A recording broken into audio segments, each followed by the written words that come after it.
How Ethiopia can harness AI lessons from Spain's wind forecasting breakthrough. Nestled in the Horn of Africa, Ethiopia's vast highlands and rift valleys whisper promises of untapped renewable riches. With a technical wind energy potential estimated at over 60 gigawatts, enough to power the nation and export surplus to neighbors, the country stands on the cusp of an energy revolution. Yet, as of mid-2025, installed wind capacity hovers around 400 megawatts, primarily from pioneering sites like the Adama Iron II wind farms, contributing a modest slice to the grid dominated by hydropower. This lag stems from familiar foes, the erratic dance of winds across Ethiopia's diverse terrains, from the arid eastern lowlands to the gusty Simien Mountains, compounded by fragile transmission lines, foreign currency shortages for imports, and the scars of recent droughts that have exposed hydro's vulnerabilities. Inflation and limited private investment further throttle progress, leaving energy access at just 55% nationally and stalling the government's ambitious 2030 goal of 17 gigawatts total renewable capacity. Enter the clarion call from Spain's University of Córdoba, to AI-driven methodologies that refine wind speed predictions, turning meteorological mayhem into managerial mastery. By categorizing speeds into ordinal bands, low to extreme, via brain-like neural networks, these tools boost accuracy, especially for ferocious gusts over 20 meters per second, to over 94%, safeguarding turbines and stabilizing grid injections. For Ethiopia, where winds can whip up dust storms or fizzle in calms, this isn't just inspiration, it's a blueprint.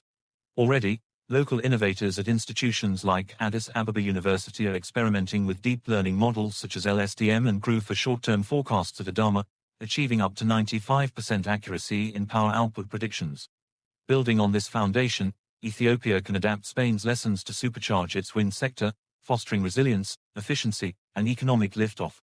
Embrace ordinal AI for smarter, adaptive forecasting.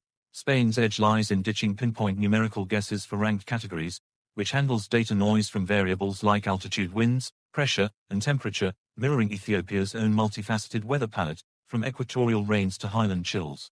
Ethiopian operators could retrofit their LSTM-based models with ordinal classification, as piloted in a 2024 hybrid CNN LSTM study for Adama's very short-term 5-10-minute forecasts. Imagine AI dashboards flagging extreme bands 4 to 8 hours ahead, allowing preemptive turbine feathering during Habub's dust storms that plague eastern farms. This could slash downtime by 15 to 20% per global benchmarks, and align with Ethiopia's national electrification program by tying predictions to production bands for reliable rural mini-grids. Start small, partner with the Ethiopian Electric Power (EEP) to train models on 10-plus years of Adama data, much like Spain's 13-year Trove, using open-source tools to keep costs low amid forex woes. Prioritize extreme event prediction to fortify infrastructure. Ethiopia's winds aren't just intermittent, they're intense, with gusts in the Afar region rivaling gales that have felled turbines elsewhere in Africa.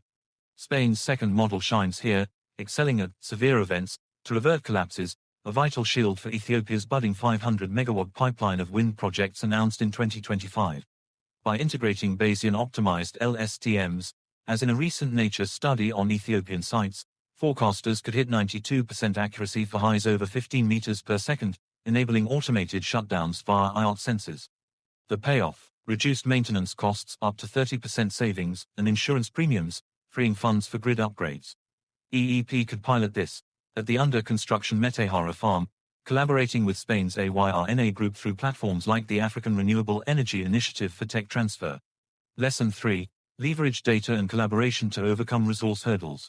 Data scarcity hampers Ethiopia's forecasts, much as incomplete inputs once plagued Spain, yet Córdoba's success hinged on holistic inputs from multiple altitudes. Ethiopia's answer: expand anemometer networks via the National Meteorology Agency, feeding into AI platforms like those used in a 2025 IEEE study for Adama power estimation. E.g., Ashigda's steady trades versus Adama's variables ensures portability, echoing Gutierrez's caveat on localization. Broader still, mirror Spain's NEXO project by folding AI into Ethiopia's climate-resilient green economy strategy, teaming EEP with universities and donors like the World Bank, whose 2025 Energy Compact pledges $1 billion for renewables. This could unlock private investment, currently stifled by perceived risks, and create jobs in AI data annotation for Ethiopia's youth bulge. Charting a breezy path forward. By 2030, wind could claim 10% of Ethiopia's energy mix, per the Ethiopian Energy Outlook 2025, but only if intermittency bows to intelligence. Adopting Spain's ordinal neural networks isn't a distant dream. It's an evolution of homegrown deep learning triumphs at Adama. Policymakers should incentivize IR&D through tax breaks, while EEP integrates these tools into its SCADA systems for real-time grid balancing. The result, a more electrified Ethiopia, where winds don't just blow, they propel progress, powering factories in Dire Dawa, lights in remote Oromia villages, and exports to Djibouti. In the spirit of Pan-African solidarity, Ethiopia's gusts could soon carry lessons back to Spain, proving that shared winds lift all sails.